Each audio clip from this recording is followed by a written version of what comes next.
Israel estava dividido. O povo havia se afastado de Deus e agora seguia falsos deuses. Então o profeta Elias fez um desafio diante de todo o povo. No Monte Carmelo, ele construiu um altar ao Senhor. Os profetas de Baal clamaram por horas, mas nenhuma resposta veio do céu. Então Elias se aproximou do altar. Ele mandou derramar água sobre o sacrifício. 1 vez, 2 vezes, 3 vezes. Tudo estava encharcado.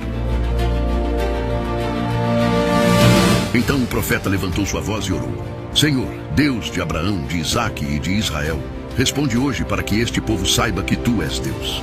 E naquele instante, o céu respondeu.